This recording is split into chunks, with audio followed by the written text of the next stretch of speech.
श्री गुरुभ्यो नमः। वागीशाद्या सुमनसः सर्वार्थानामुपक्रमे यं नत्वा कृतकृत्या स्युः तं नमामि गजाननं।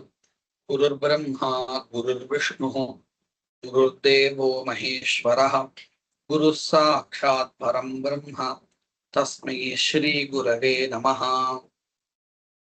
प्रथमाध्यायस्य चतुर्थे पादे तृतीयम् अधिकरणं चित्राधिकरणं निरूप्यमानमस्ति।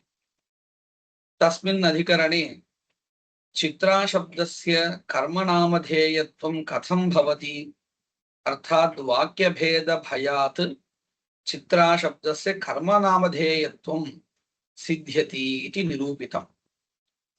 अधुना तस्मिन्नेव अधिकरणे अग्रे बहिष्पवमानादिशब्दानां कर्मनामधेयत्वं वा गुणविधाजकत्वं वा इति विचार्य कर्मनामधेयत्वं सिद्ध्यति इति निरूप्यते।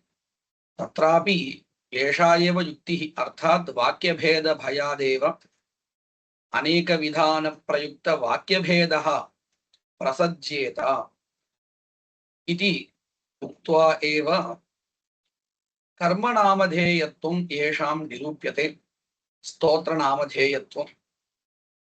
अथापि अत्र स्तोत्रं नाम किम्, एवं तत्र प्रतिसवने कति स्तोत्राणि भवन्ति, तत्र गानप्रकारः कः अस्ति, स्तोमप्रकारः, संख्यासम्पत्तिः कथं सम्पाद्यते इत्यादि विचाराः अत्र कृताः वर्तन्ते। सम्यक् विषयनिरूपणमपि अस्मिन्नेव ग्रन्थे कृतः वर्तते। तदधुना वयं पश्यामः। यथा चित्राशब्दे नामधेयत्वं तथा बहिष्पवमानशब्दे पृष्ठशब्दे च तन्नामधेयत्वं योजनीयं। तया एव युक्त्या वाक्यभेदभयात् अत्र बहिष्पवमानादिशब्दानां नामधेयत्वं वक्तव्यम्। तर्हि अत्र पूर्वपक्षः कः भवति इत्युक्ते, पूर्वस्मिन् अधिकरणे उद्भिदाधिकरणे यौगिकानां शब्दानां विषये विचारः कृतः। तेषां कथञ्चित् भवतु नामधेयत्वं। कुतः? उद्भिद शब्दस्य अर्थः लोके प्रसिद्धः नास्ति, अतः कथञ्चित् अङ्गीकुर्मः इति पूर्वपक्षिणा उक्तम्। अत्र तु चित्रादिशब्दानां लोके अर्थः प्रसिद्धः वर्तते।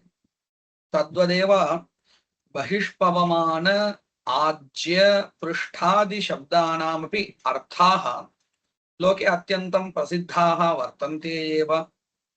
अतः अत्र अवश्यम् एतैः शब्दैः गुणः एव विधीयते। अर्थात् अत्र कानि वाक्यानि गृहीतानि इत्युक्ते, एवं हि श्रूयते, त्रिविद् बहिष्पवमानं पञ्चदशानि आज्यानि सप्तदशानि पृष्ठानि इति वाक्यानि गृहीतानि विषयत्वेन। एतेषु वाक्येषु विद्यमानानि पदानि बहिष्पवमानम्, आज्यपदम् एवं पृष्ठपदम्, एतेषां द्रव्यविधाजकत्वमेव। कुतः? एते शब्दाः द्रव्यबोधकाः तथैव लोके प्रसिद्धाः एते शब्दाः। अर्थात् बहिष्पवमानमित्यत्र पवमानशब्दस्य शोधनमर्थः। तर्हि शोधनकर्ता अथवा बहिष्पवमानमित्यनेन किञ्चित् द्रव्यं विधीयते। एवं आज्यानि इत्यत्र आज्यशब्दस्य घृतम् अर्थः लोके प्रसिद्धः। एवं पृष्ठशब्दस्य शरीर अवयवः अर्थः इति लोके प्रसिद्धः। अतः एतेषां पदानां द्रव्यवाचकत्वमेव गुणवाचकत्वमेव गुणविधादकत्वमेव अन्ते पर्यवसानं भवति इति पूर्वपक्षी कथयति। अस्य वाक्यत्रयस्य अर्थः विव्रियते। कथं पश्यन्तु। सामगानाम् उत्तराग्रन्थे त्रिचात्मकानि सूक्तानि आम्नातानि सामवेदे पूर्वार्चिकम् उत्तरार्चिकम् इति भवति। तस्यैव अपरं नामधेयं भवति उत्तराग्रन्थः इति। अर्थात् उत्तरार्चिकस्यैव उत्तराग्रन्थः इति अपरं नामधेयं भवति। तत्र उत्तराग्रन्थे त्रिचात्मकानि सूक्तानि आम्नातानि भवन्ति। तत्र उपास्मि गायतानरः इत्याद्यं सूक्तम्। इदं सूक्तं कुत्र पठितम् इत्युक्ते अस्माभिः किञ्चित् अवगन्तव्यमस्ति। ज्योतिष्टोमे त्रीणि सवनानि भवन्ति। प्रातःसवनं, माध्यन्दिनसवनम् एवं तृतीयसवनम् इति। तत्र प्रातःसवने प्रथमं स्तोत्रं भवति बहिष्पवमानम्। तदनन्तरम् आद्यस्तोत्राणि चत्वारि भवन्ति। प्रातःसवने इदं वर्तते। तदनन्तरं माध्यन्दिनसवने माध्यन्दिन पवमानस्तोत्रम् एकं भवति। अनन्तरं पृष्ठस्तोत्रं, तत्र चत्वारि स्तोत्राणि भवन्ति। पृष्ठम् इति नाम, पृष्ठस्तोत्रम् इति नाम। यथा आज्यम् इति नाम तद्वत् पृष्ठम् इति। माध्यन्दिनसवने एषा स्थितिः अस्ति। तदनन्तरम् अन्तिमे तृतीयसवने आर्भवपवमानम् इति एकं स्तोत्रम्। अनन्तरम् अग्निष्टोमस्तोत्रम्, यज्ञायज्ञीयः इति उच्यते, अग्निष्टोमस्तोत्रम्। तथा च पश्यन्तु, प्रातःसवने बहिष्पवमानम् आद्यस्तोत्राणि चत्वारि। अनन्तरं माध्यन्दिनसवने माध्यन्दिनपवमानम् एकं स्तोत्रम्। तत्र त्रीणि सूक्तानि भवन्ति माध्यन्दिने, तत्सर्वम् अग्रे निरूप्यते।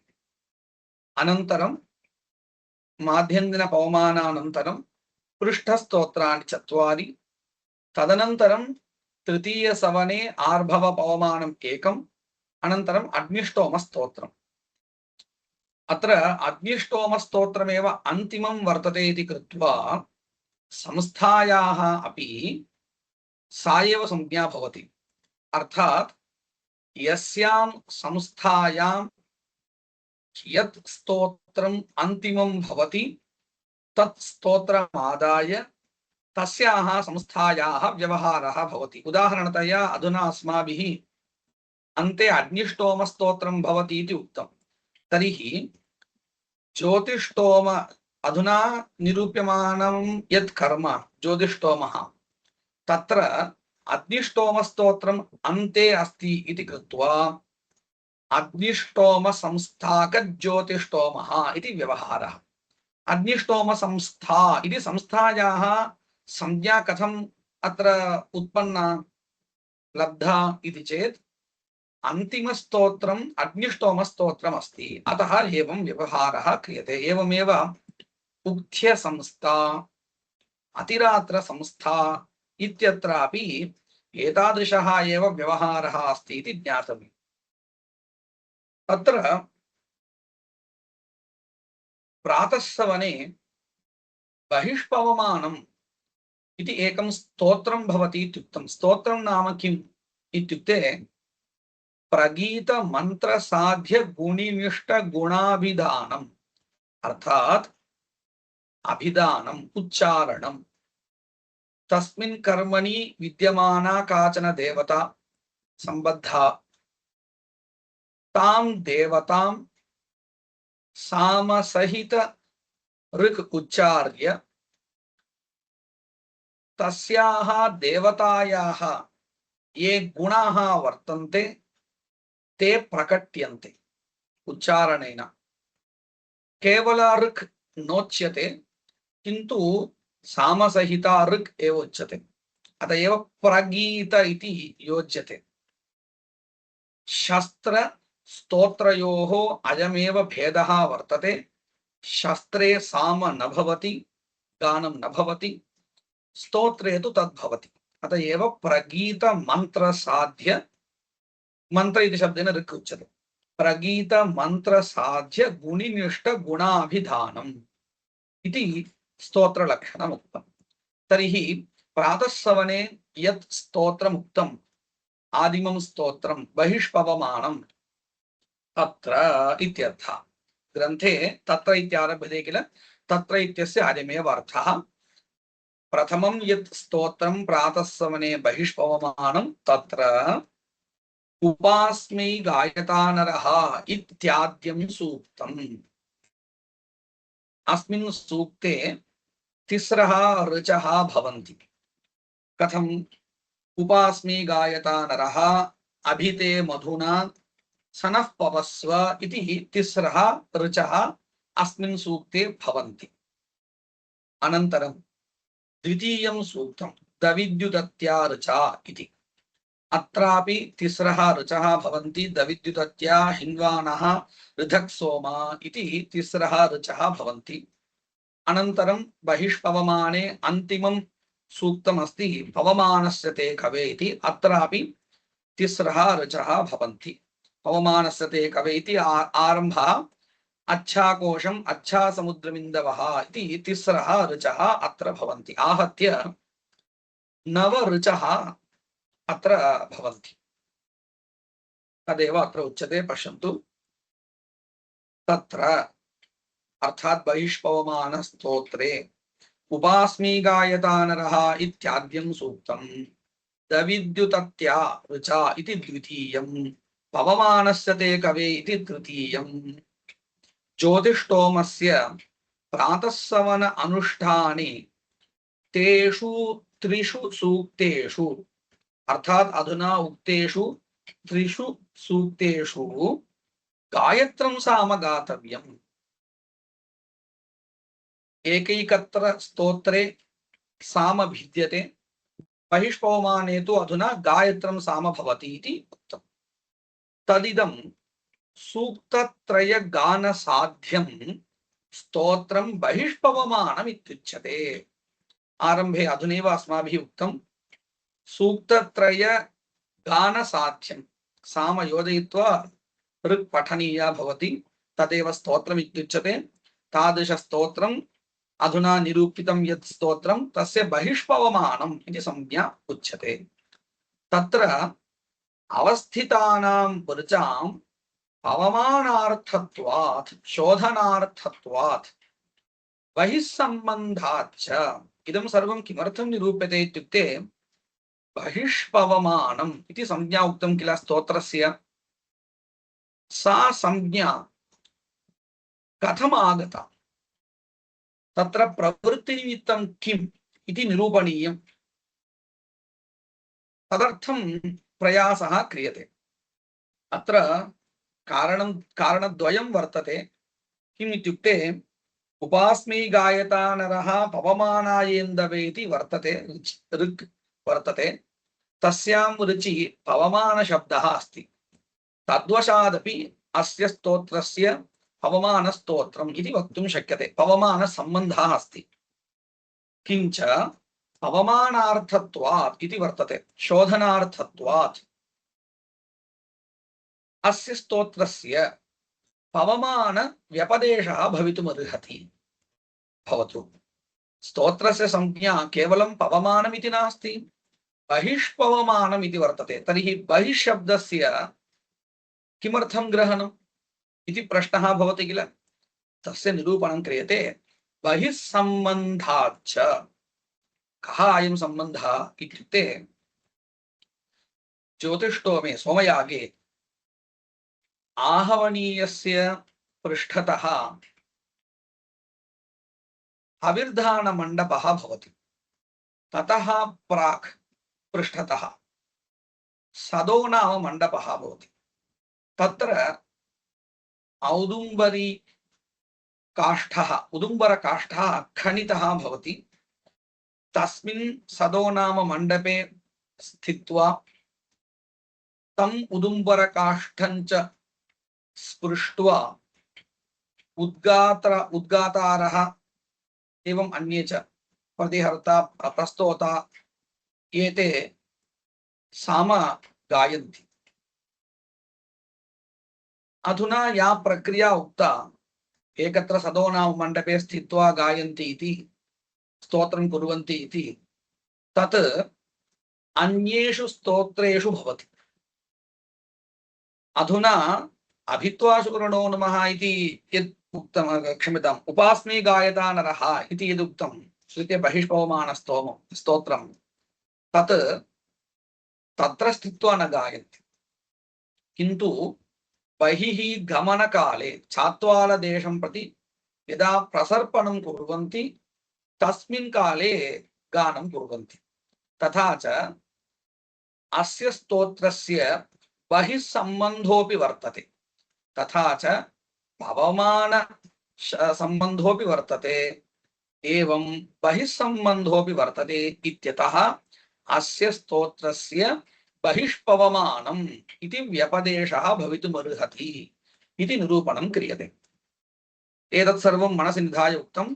तत्र अवस्थितानां ऋचाम् उपास्मी गायता नरः इत्यादीनां पवमानार्थत्वात् बहिः सम्बन्धाच्च बहिष्पवमानम् इति संज्ञा।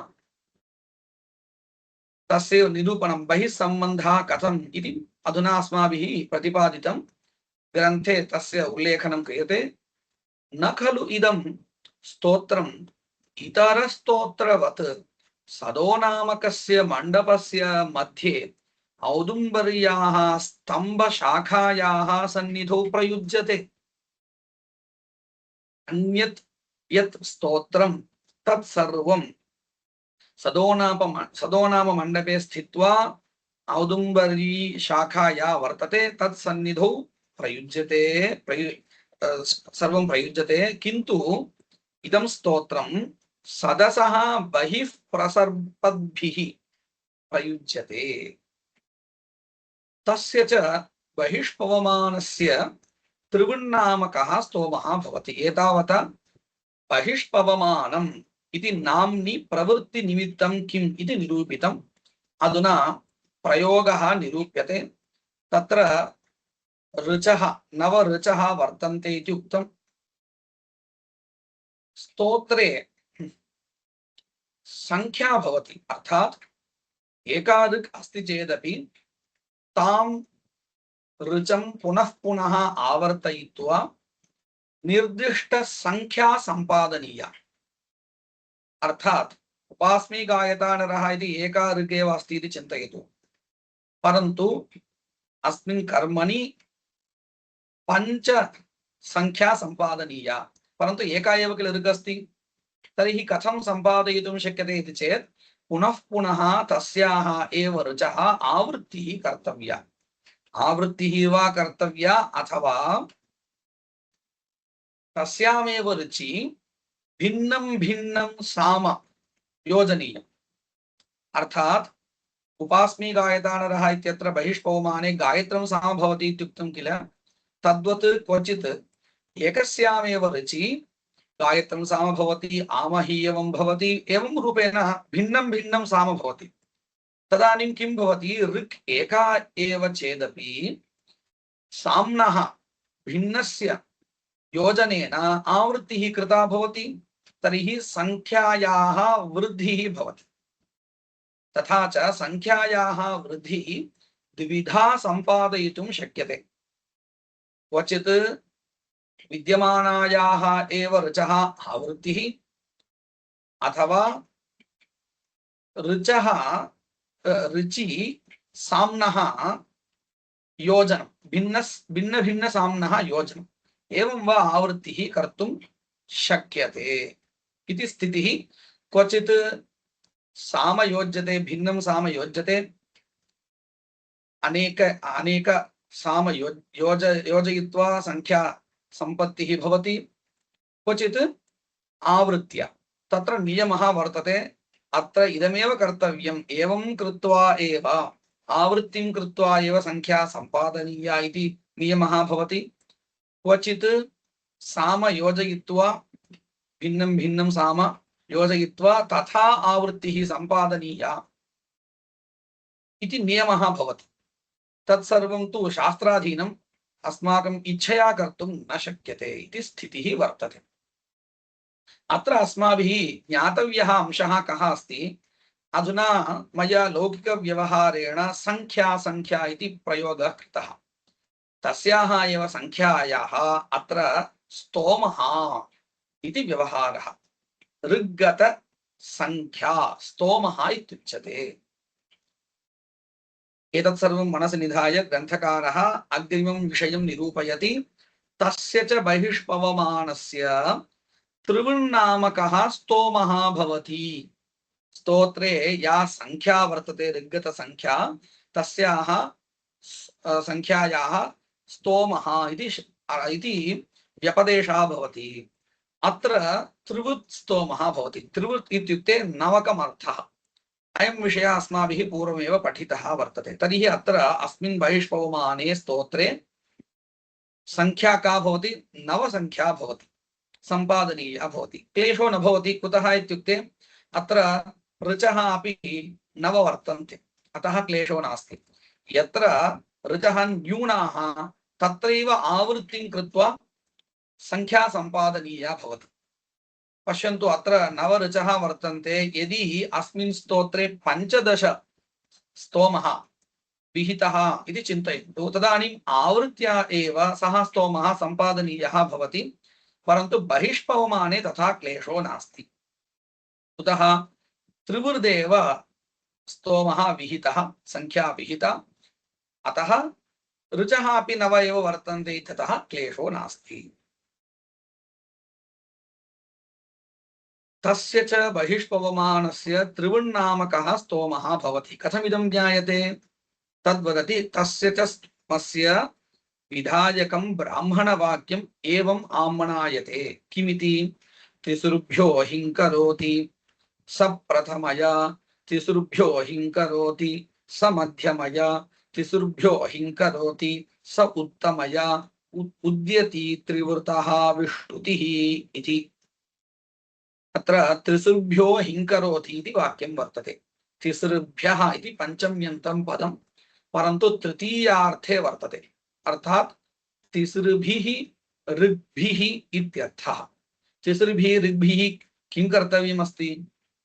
हिंकरोति। हिंकरोति इत्युक्ते गायति इत्यर्थः। तर्हि तिसृभ्यो हिंकरोति इत्यस्य तिसृभिः ऋग्भिः गायति इत्यर्थः। तत्र गानप्रकारः कश्चन भवति। एतत् सर्वम् अस्माभिः सम्यक् बुद्धौ निधाय व्यवहारः कर्तव्यः। पारिभाषिकपदानि बहूनि वर्तन्ते। पश्यन्तु, स्तोत्रं नाम किम् इति नूतनतया उक्तं। स्तोमः नाम कः पदार्थः इत्युक्तम्। अधुना विष्टुतिः इति कश्चन पदार्थः उच्यते। विष्टुतिः इति संज्ञा। कस्य संज्ञा? प्रणाल्याः, शैल्याः, गानप्रकारस्य संज्ञा अस्ति विष्टुतिः इति। उदाहरणतया एवं चिन्तयामः, लौकिकविषयम् आदाय चिन्तयामः। शुक्लाम्बरधरं विष्णुं शशिवर्णं चतुर्भुजं प्रसन्नवदनं ध्यायेत् सर्वविघ्नोपशान्तये इति श्लोकः अस्ति इति चिन्तयतु। मया यथा प्रकारम् उक्तः अयं श्लोकः, अर्थात् यथा वर्तते तथैव उक्तः। अयम् एकः प्रकारः, श्लोककथने अयम् एकः प्रकारः इति चिन्तयतु। एनं श्लोकम् अहम् एवं वदामि। शशिवर्णं चतुर्भुजं प्रसन्नवदनं ध्यायेत् सर्वविघ्नोपशान्तये शुक्लाम्बरधरं विष्णुम् इति उक्तम्। तर्हि अत्र पश्यन्तु, प्रथमवारं यदा मया अयं श्लोकः उक्तः तदा यथाक्रमः श्लोकः उक्तः। द्वितीय आवृत्तौ तु मया तथा न श्लोकः उक्तः। द्वितीयं पादम् आरभ्य अर्थात् द्वितीयं पादं प्रथमपादं पादत्वेन सम्पाद्य ततः आरभ्य प्रथमं यः पादः अस्ति सः अन्तिमः यथा भवेत् तथा श्लोकः उक्तः, तथा आवृत्तिः कृता। तर्हि एषा एका प्रणाली शैली। पुनः आवृत्तिं करोमि। प्रसन्नवदनं ध्यायेत् सर्वविघ्नोपशान्तये शुक्लाम्बरधरं विष्णुं शशिवर्णं चतुर्भुजम्। अधुना पश्यन्तु, तृतीयपादाद् आरभ्य श्लोकः समापितः। कथं समापितः? तत्रापि द्वितीयपाद पर्यन्तम् उक्त्वा श्लोकः समापितः। अयम् एकः प्रकारः। तर्हि त्रिवारं मया श्लोकः आवृतः, परन्तु एकैकस्मिन्नपि कथन अवसरे अन्यया रीत्या अन्यया शैल्या श्लोकः उक्तः। तर्हि एकैकस्याः अपि शैल्याः किञ्चित् नाम अपि दीयते मया। एवं चिन्तयतु। यथा प्रकारं श्लोकः उक्तः तस्याः शैल्याः एकं नामधेयम्, एका संज्ञा। तत्रापि शैली शैली इति मया उच्यते किल, शैली प्रणाली इति सामान्यतया। तस्याः शैल्याः एव शास्त्रे विष्टुतिः इति संज्ञा।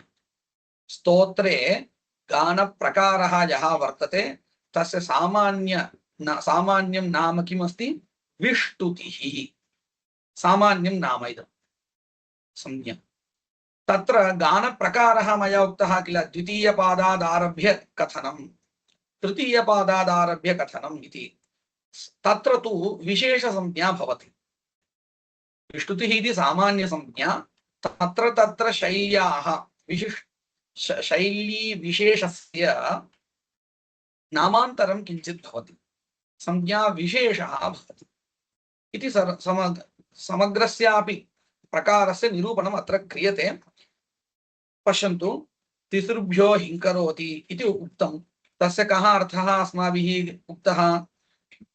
तिसृभिः ऋग्भिः गायति इति। तदनन्तरं विष्टुतिः निरूप्यते, अर्थात् शैली निरूप्यते। स प्रथमया तिसृभ्यो हिंकरोति, स मध्यमया तिसृभ्यो हिंकरोति, स उत्तमया उद्यति त्रिवृतः विष्टुतिः। अत्र विष्टुतेः विशेषसंज्ञा उद्यति इति वर्तते, विशेषसंज्ञा। अस्याः शैल्याः अवगमनं कथं भवति इत्युक्ते अग्रे निरूप्यते। अयमर्थः सूक्तत्रय पठितानां नवानां ऋचां गानं त्रिभिः पर्यायैः कर्तव्यम्। त्रिभिः पर्यायैः एषा ऋक् पठनीया अस्ति। कथं? तत्र प्रथमपर्याये त्रिषु सूक्तेषु आद्याः तिस्रः ऋचः। पश्यन्तु, उद्यति विष्टुतिः इति उक्ता किल, तस्यां विष्टुतौ कथनप्रकारः एवं भवति। आदौ किं कर्तव्यं?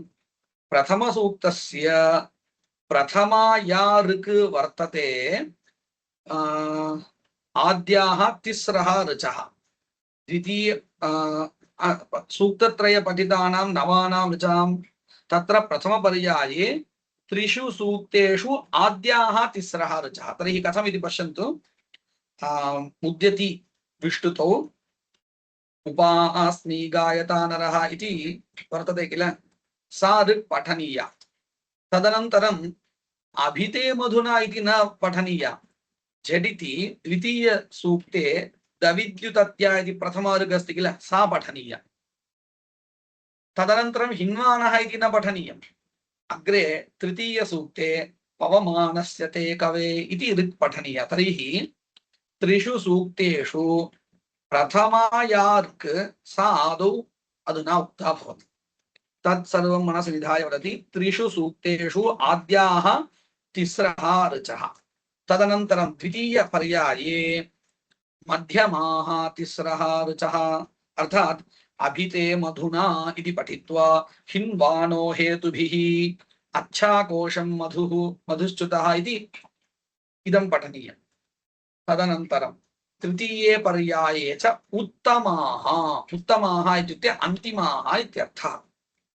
सनः पवस्व इति ऋक् पठित्वा ऋचं पठित्वा ऋधत् सोम इति पठित्वा अच्छा समुद्रमिन्दवः इति ऋक् पठनीया।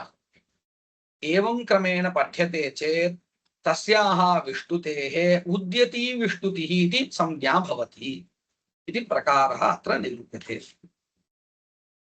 तत्र प्रथमपर्याये त्रिषु सूक्तेषु आद्याः तिस्रः ऋचः, द्वितीये पर्याये मध्यमाः, तृतीये पर्याये च उत्तमाः इति विष्टुतेः निरूपणं कृतम्।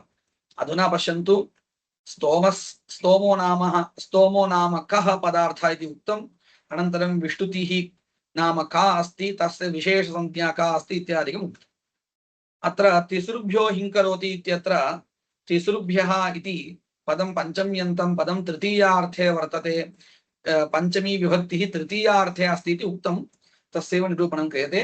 तिसृभ्यः इति तृतीयार्थे पंचमी, हिङ्करोति इति शब्दस्य गायति इत्यर्थः। सा इयं यथोक्तप्रकारोपेता गीतिः त्रिवृत्स्तोमस्य विष्टुतिः। विष्टुतिर्नाम का अस्ति? स्तुतिप्रकारविशेषः। अस्याः विष्टुतेः अधुना निरूपितायाः विष्टुतेः उद्यति इति नाम भवति।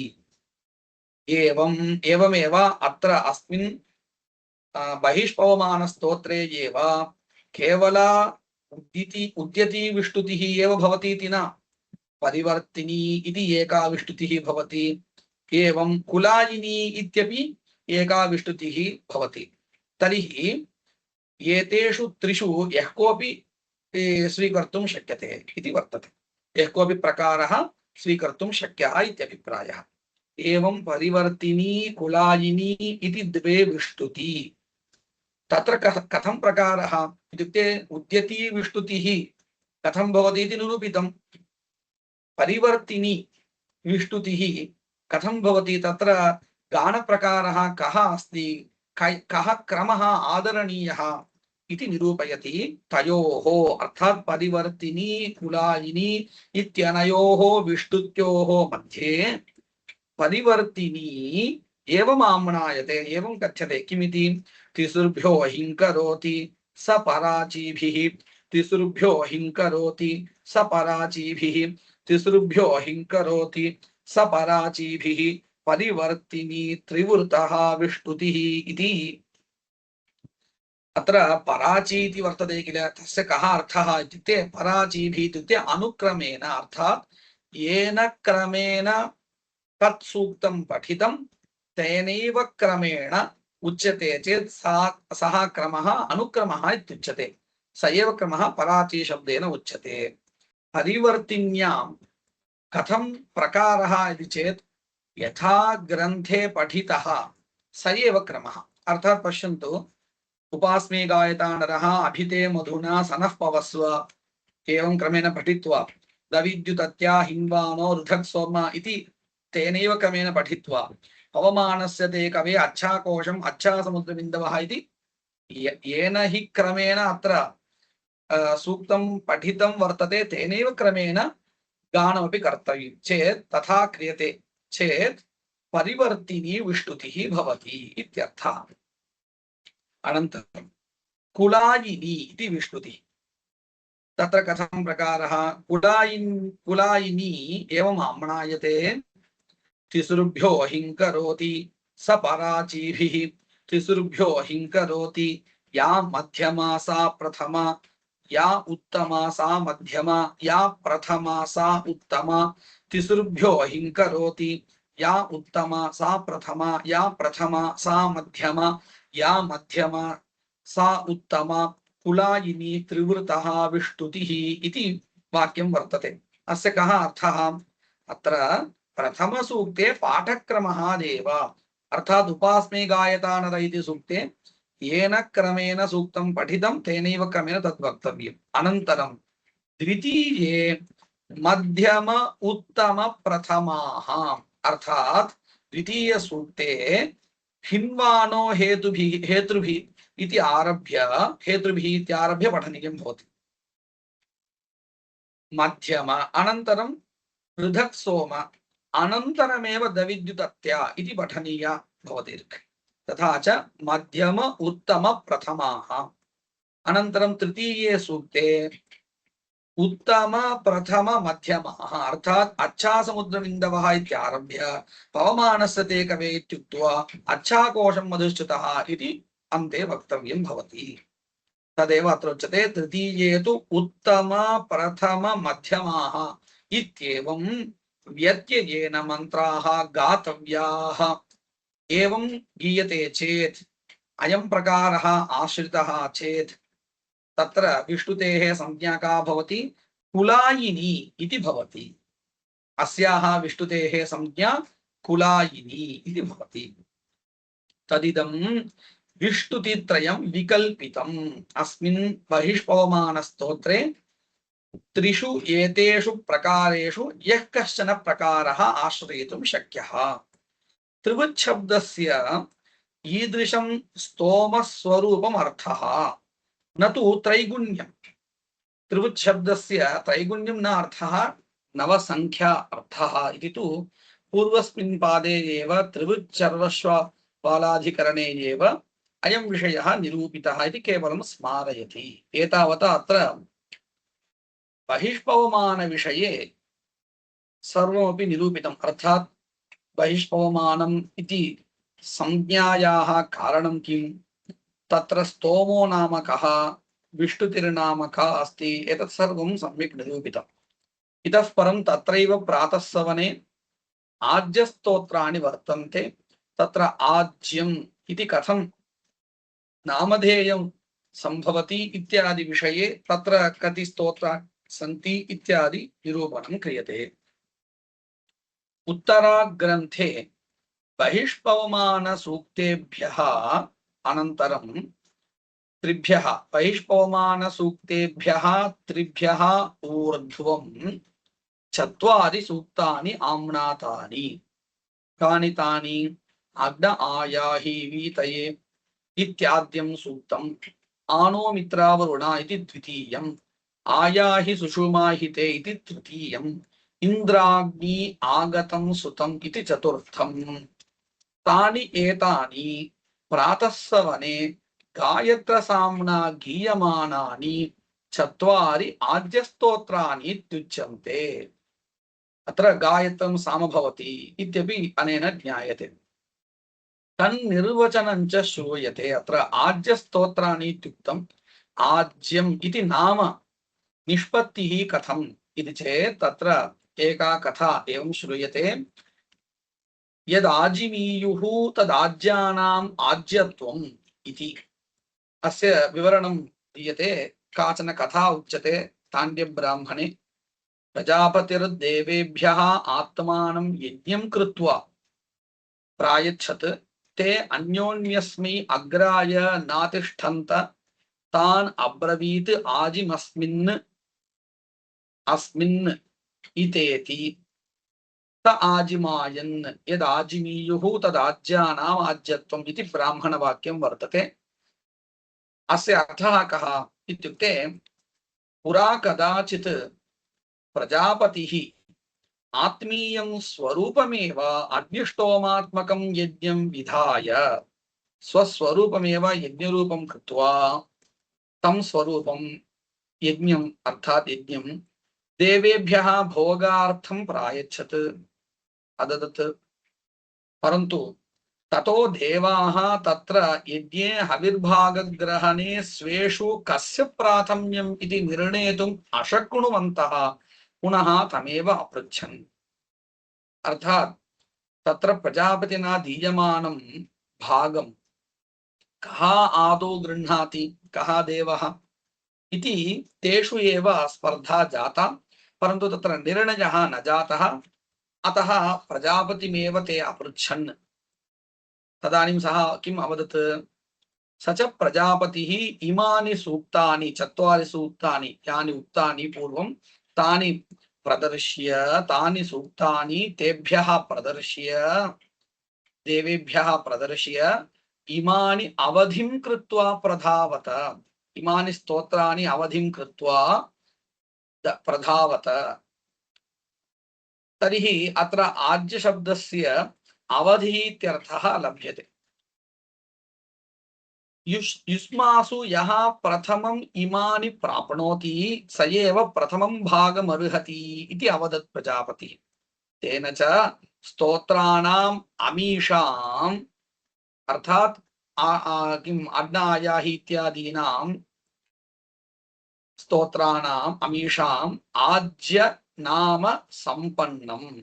आजिः अवधितया निर्देशः तम अर्हति इति आज्यम, न तु आज्यम इति घृतम् उच्यते, अत्र अवधिः उच्यते। एवं रूपेण नाम निष्पत्तिः वेदे एव प्रदर्शिता वर्तते। तदेव अत्र वदति यदाजिमीयुः तदाज्यानाम् आज्यत्वम् इति। तेषु आज्यस्तोत्रेषु 15 नामकः स्तोमः भवति। नवकं न भवति, 15 भवति।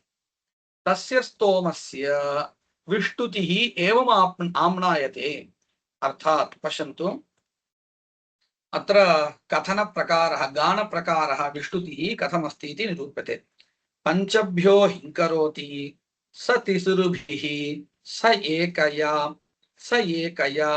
पंचभ्यो हिंकरोति स एकया स तिसृभिः स एकया पंचभ्यो हिंकरोति स एकया तिसृभिः इति एकं सूक्तं त्रिवारम् आवर्तनीयम्। पश्यन्तु, अत्र प्रथमं सूक्तमस्ति अग्नायाहि वीतये इति। तत्र तिस्रः ऋचः वर्तन्ते।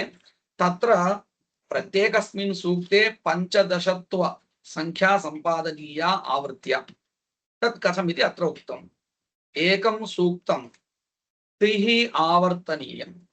प्रथमावृत्तौ प्रथमायाः ऋचः 3 अभ्यासः। प्रथम आवृत्ति वेलायाम् अग्नायाहि इति प्रथमायाः ऋचः 3 वारम् आवृत्तिः कर्तव्या। अनन्तरं प्रथमावृत्तौ एव द्वितीय ऋचः 1 वारं पठनं, तृतीय ऋचः 1 वारं पठनम्, आहत्य 5 संख्या सम्पन्ना। अनन्तरं द्वितीय आवृत्तौ मध्यमायाः 3 वारम् आवृत्तिः, उत्तमायाः अर्थात् सनः पृथुश्रवायम् इत्यस्याः ऋचः 1 वारम् आवृत्तिः, अग्नायाहि इत्यस्यापि 1 वारम् आवृत्तिः। तर्हि पुनः 5 संख्या सम्पन्ना, आहत्य 10। पुनः तृतीय वारम् आवृत्तौ सनः पृथुश्रवायम् इति या ऋक् अन्तिमा उत्तमा वर्तते, अत्र उत्तमा इत्यस्य अन्तिमा इत्यर्थः, उत्तमा वर्तते, तस्याः 3 वारम् आवृत्तिः, अग्नायाहि इत्यस्य 1 वारम् आवृत्तिः, तन्त्वा समिद्भिरङ्गितः इत्यस्याः ऋचः 1 वारम् आवृत्तिः, आहत्य तृतीय आवृत्तौ अपि 5 संख्या सम्पन्ना, तथा च मिलित्वा 15 संख्या सम्पन्ना भवति।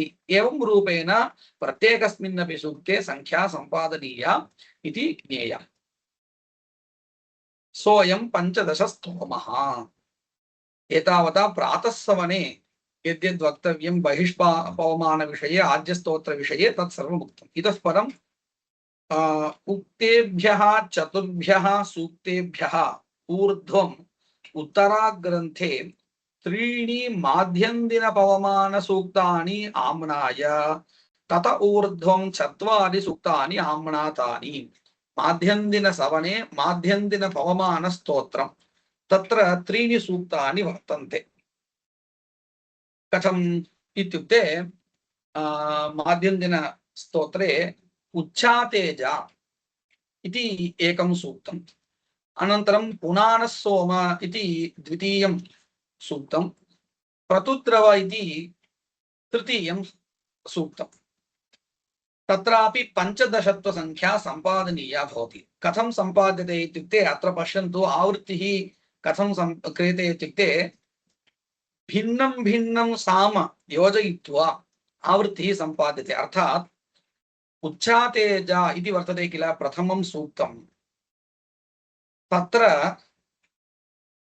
गायत्रं साम आमहीयवं साम सामद्वयम् अत्र निर्दिश्यते तत्र अयमपि विषयः ज्ञातव्यः वर्तते सर्वत्र तिस्रः ऋचः भवन्ति इति न नियमः क्वचित् द्वे ऋचौ अपि भवतः एकस्मिन् सूक्ते अधुना बहिष्पवमान विषये यद् दृष्टं तत्र अस्माकं क्लेशो नास्ति अनन्तरं किम् आद्यस्तोत्रं दृष्टं तत्रापि क्लेशो नास्ति सर्वत्र सूक्तेषु तिस्रः ऋचः वर्तन्ते परन्तु माध्यन्दिन स्तोत्रे वा अग्रे पृष्ठस्तोत्रे वा सर्वत्र एकैकस्मिन्नपि सूक्ते तिस्रः ऋचः वर्तन्ते इति न क्वचित् द्वे ऋचौ भवतः तदानीं कथं व्यवहारः कथं वा संख्यायाः सम्पत्तिः इति चेत् तत्र प्रग्रथनेन ऋचः आधिक्यं सम्पाद्यते अर्थात् कथं कुर्वन्ति उदाहरणतया वदामि शुक्लाम्बरधरं विष्णुं शशिवर्णं चतुर्भुजं प्रसन्नवदनं ध्यायेत् सर्वविघ्नोपशान्तये इति एकः श्लोकः वागीशाद्याः सुमनसः सर्वार्थानामुपक्रमे यं नत्वा कृतकृत्याः स्युः तं नमामि गजाननम् इति द्वितीयः श्लोकः अधुना द्वौ श्लोकौ वर्तेते परन्तु तृतीयः अपि श्लोकः एभ्यः एव सम्पादयितुं शक्यः कथम् इति चेत् पश्यन्तु शुक्लाम्बरधरं विष्णुं शशिवर्णं चतुर्भुजं प्रसन्नवदनं ध्यायेत् सर्वविघ्नोपशान्तये एकः श्लोकः समाप्तः अधुना अहं किं करोमि इति पश्यन्तु प्रसन्नवदनं ध्यायेत् सर्वविघ्नोपशान्तये पादद्वयम् आदाय प्रथमश्लोकस्य अन्तिमपादद्वयम् आदाय उत्तमभागम् आदाय अनन्तरं किं करोमि अग्रिमः यः श्लोकः वर्तते तस्य श्लोकस्य आदिमौ पादौ द्वौ आदाय एकः श्लोकः मया सम्पादितः भविष्यति कथमिति पश्यन्तु प्रसन्नवदनं ध्यायेत् सर्वविघ्नोपशान्तये वागीशा अद्या सुमनसः सर्वार्थानामुपक्रमे एकः श्लोकः सम्पादितः पुनः वागीशा अद्या सुमनसः सर्वार्थानामुपक्रमे यं नत्वा कृतकृत्याः स्युः तं नमामि गजाननं तर्हि पश्यन्तु शुक्लाम्बरधरं विष्णुं शशिवर्णं चतुर्भुजं प्रसन्नवदनं ध्यायेत् सर्वविघ्नोपशान्तये एकः श्लोकः प्रसन्नवदनं ध्यायेत् सर्वविघ्नोपशान्तये वागीशाद्याः सुमनसः सर्वार्थानामुपक्रमे द्वितीयः श्लोकः वागीशाद्याः सुमनसः सर्वार्थानामुपक्रमे यं नत्वा कृतकृत्याः स्युः तं नमामि गजाननं तृतीयः श्लोकः तर्हि द्वौ श्लोकौ आदाय त्रयः श्लोकाः मया अधुना सम्पादिताः एवं रूपेण यत् सम्पादनमस्ति तस्यैव संज्ञा प्रग्रथनम् मया उदाहरणार्थम् एवम् उक्तं तत्र अयमेव नियमः इति नास्ति तत्र तृतीयं पादमादाय अथवा तृतीयपादं चतुर्थपादम् आदाय द्वयमपि आदाय अथवा चतुर्थपादं केवलम् आदाय इति तत्र प्रकारभेदाः विशेषप्रकाराः वर्तन्ते तत्सर्वम् अस्माभिः सामान्यतया ज्ञातुं न शक्यते अवगमनार्थम् इदम् उपयुक्तं भवति एवं रूपेण यत्र द्वे ऋचौ वर्तेते तत्र तृतीयायाः ऋचः सम्पादनं प्रग्रथनेन क्रियते तर्हि पश्यन्तु अत्र माध्यन्दिन पवमानस्तोत्रेऽपि एतादृश क्लेशः वर्तते अर्थात् तत्र तिस्रः ऋचः सर्वत्र वर्तन्ते इति न क्वचित् न्यूनत्वमपि वर्तते तादृशस्थले प्रग्रथनं कृत्वा तिस्रः ऋचः सम्पाद्यन्ते सम्पाद्य तदनन्तरं किं कुर्वन्ति इत्युक्ते तत्र सामद्वयं योजयन्ति गायत्रं साम आमहीयव साम इति योजयन्ति इदं कुत्र उच्चातेज इत्यस्मिन् सूक्ते तथैव पुनानः सोम इत्यत्र रौरवं यौधाजयम् इति सामद्वयं तदपि योजयन्ति। योजनेन किं भवति इति पश्यन्तु। अधुना उच्चातेज इत्यत्र तिस्रः ऋचः पठिताः इति न अस्माभिः सम्पादिताः। कथञ्चित् तिस्रः ऋचः अधुना वर्तन्ते उच्चातेज इति सूक्ते। तत्र गायत्रसामगानयोजनेन त्रित्वं सम्पादितम्। एवमेव पुनानस् उच्चातेज इत्यत्रैव आमहीयवसामयोजनेन पुनः त्रित्वं सम्पादितम्। आहत्य षट् सम्पत्तिर्भवति, षण्णां सम्पत्तिर्भवति, षट् संख्या सम्पद्यते। एवमेव पुनानः सोम इति सूक्ते रौरवं साम योजयित्वा त्रित्वं सम्पाद्यते। तत्रापि तिस्रः ऋचः भवन्ति। रौरव साम योजयित्वा उच्यते चेत् त्रित्वसंख्या सिद्ध्यति। तदनन्तरं यौधाजयं साम यदस्ति तद् योजयित्वा उच्यते चेत् पुनः त्रित्वं सम्पादितं भवति। आहत्य अत्रापि इत्युक्ते पुनानः सोम इति सूक्तेपि षट् संख्या सम्पन्ना भवति। मिलित्वा अधुना 12 संख्या सम्पन्ना। इतः परं तृतीयं सूक्तं माध्यन्दिनपवमाने वर्तते प्रतुद्रव इति। तत्र औषणं साम भवति।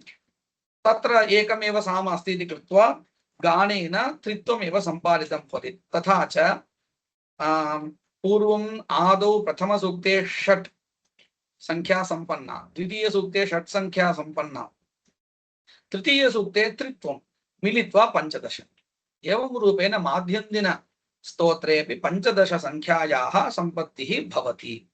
तत्सर्वं मनसि निधाय उक्तं। 3 माध्यन्दिनपवमानसूक्तानि आम्नाय इति तत्र विवरणं न कृतम् एतैः। कुतः इत्युक्ते तत्र विचारः नास्ति किल।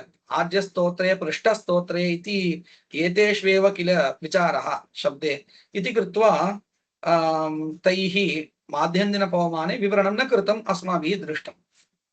तत ऊर्ध्वं 4 सूक्तानि आम्नातानि पृष्ठस्तोत्राणि। तेषु अभित्वाशूरणो नुमः इत्याद्यं सूक्तम्, कयानश्चित्राभूवदिति द्वितीयं सूक्तम्, तम्बोदस्म इति तृतीयं सूक्तम्, तरोभिर्वो इति चतुर्थं सूक्तम्। अत्रापि ऋचः न्यूनाः एव वर्तन्ते। अभित्वाशूरणो नुमः इत्यत्र 2 एव ऋचौ वर्तेते।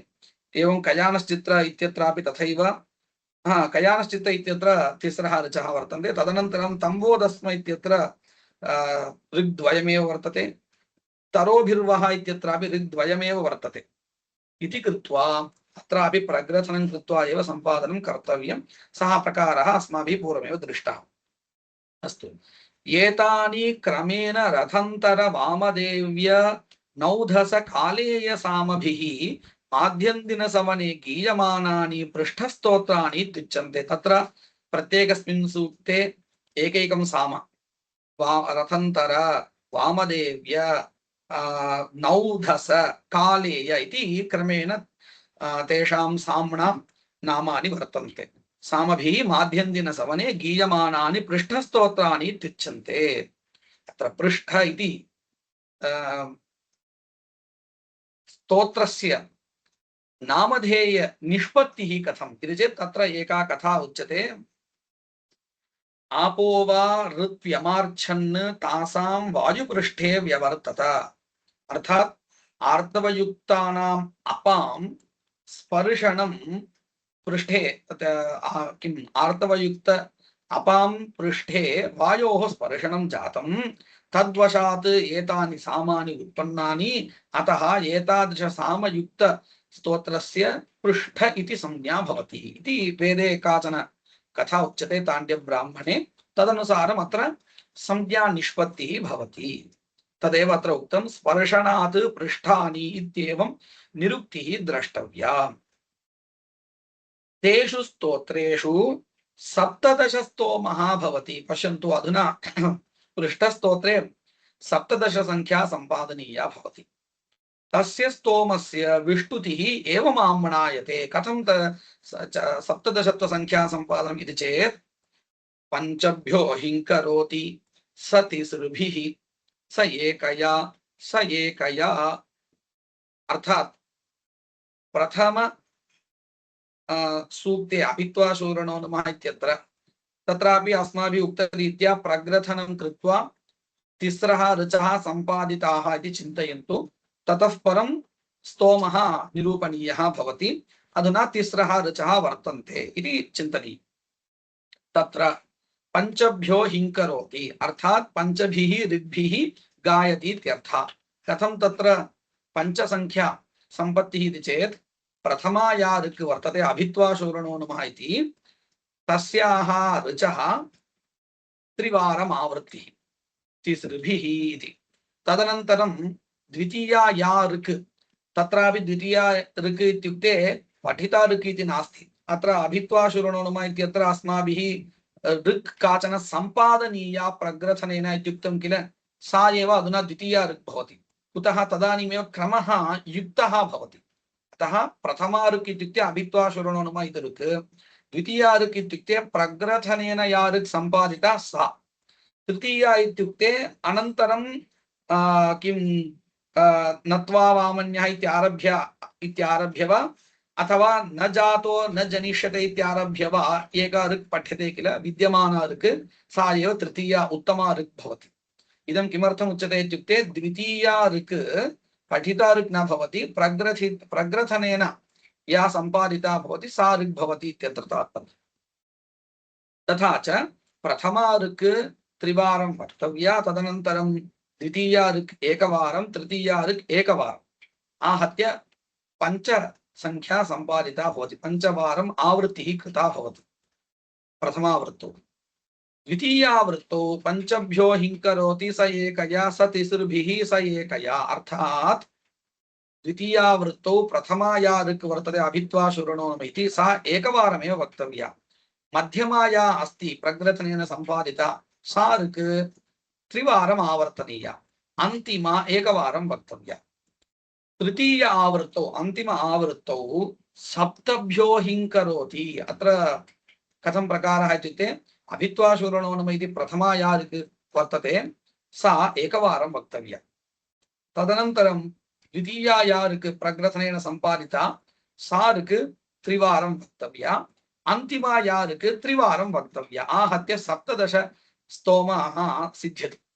कथं? प्रथम आवृत्तौ पंचसंख्या सम्पन्ना, द्वितीयावृत्तौ पंचसंख्या, अन्तिम आवृत्तौ तु सप्त, आहत्य मिलित्वा सप्तदश स्तोमः सिद्ध्यति। एवं क्रमः वर्तते। एतत् सर्वं मनसि निधाय एव इदं सर्वं निरूपितम्।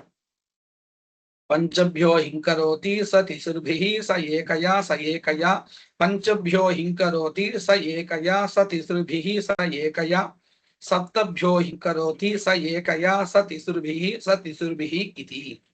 अत्र प्रथमावृत्तौ प्रथमायाः ऋचः त्रिः अभ्यासः, द्वितीयावृत्तौ मध्यमायाः त्रिः आवृत्तिः इति अस्माभिः योजनीयम्। तृतीय आवृत्तौ मध्यम उत्तमयोः ऋचोः आवृत्तिः, सोऽयं सप्तदश स्तोमः।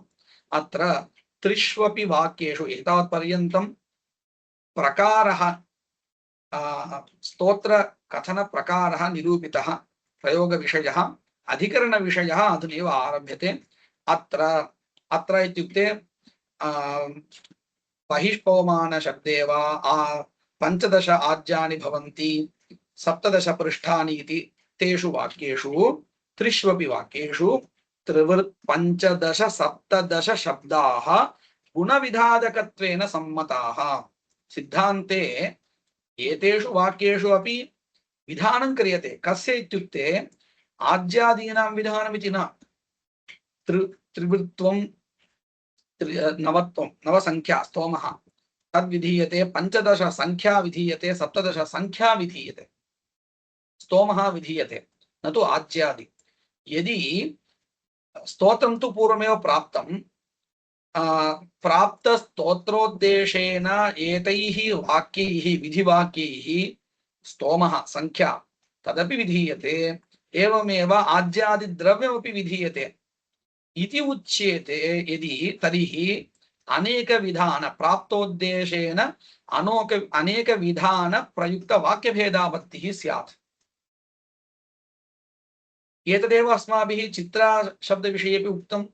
प्राप्त द्रव्योद्देशेन चित्रत्व स्त्रीत्व उभय विधाने वाक्यभेदापत्तिः अनेक विधान प्रयुक्त वाक्य भेदापत्तिः इत्युक्तं। तद्वदेव अत्रापि भवेत्।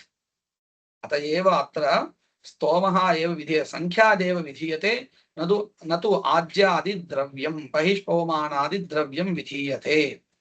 तर्हि अत्र किं विधीयते? त्रिवृत्वादि विधीयते। अतएव ज्योतिष्टोम इति संज्ञापि कर्मणः भवति। अर्थात् त्रिवृत्पञ्चदश सप्तदश एकविंशः इति वर्तते। एतासां संख्यानाम् एकत्र स्थितिः क्व भवति इत्युक्ते ज्योतिष्टोमे एव भवति। एतासां संख्यानामेव मिलित्वा ज्योतिंषि इति संज्ञा।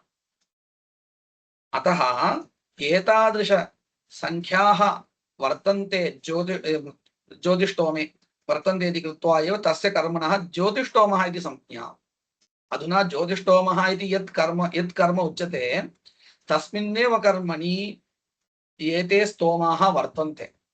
अतएव ज्योतिंषि स्तोमाः वर्तन्ते इति कृत्वा तस्य कर्मणः ज्योतिष्टोमः इति संज्ञा वर्तते। तथा च सिद्धान्तरीत्या अस्मिन् वाक्ये एतेषु वाक्येषु गुणाः विधीयन्ते, स्तोमः विधीयते इत्यर्थः, न तु आज्यादिद्रव्यम्। तदेव उच्यते अत्र त्रिष्वपि वाक्येषु त्रिवृत् पञ्चदश सप्तदश शब्दाः गुणविधारकत्वेन सम्मताः। यदि बहिष्पवमान आज्य पृष्ठ शब्दाः अपि गुणविधारकाः स्युः तदा प्रत्युदाहरणं भवेत्। अर्थात्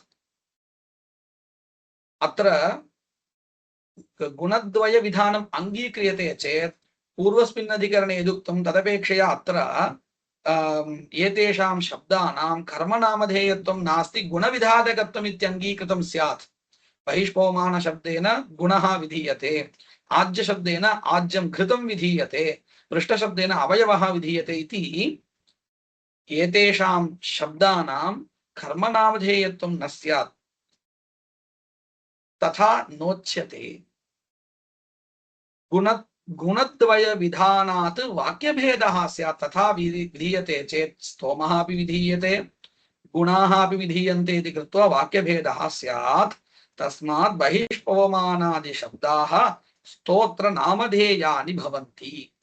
तैः नामभिः कर्माणि अनूद्य त्रिवृदादि गुणाः विधीयन्ते। तैः बहिष्पवमान आज्य पृष्ठ शब्दैः नामभिः कर्माणि अनूद्य, कर्माणि इत्युक्ते अत्र स्तोत्रम्, स्तोत्राणि अनूद्य त्रिवृदादि स्तोमाः गुणाः विधीयन्ते इति कृत्वा अत्र अनेक विधान प्रयुक्त वाक्यभेदो नास्ति। तथा च बहिष्पवमानादि शब्दानां गुणविधारकत्वं नास्ति। तानि पदानि स्तोत्र नामधेयानि भवन्ति इति एतावता अत्र अस्मिन् अधिकरणे निरूपितम्। अत्र समापयामः। वागीशाद्या सुमनसः सर्वार्थानामुपक्रमे यं नत्वा कृतकृत्याः स्युः तं नमामि गजाननं। गुरुर्ब्रह्मा गुरुर्विष्णुः गुरुर्देवो महेश्वरः गुरुः साक्षात् परं ब्रह्म तस्मै श्री गुरवे नमः।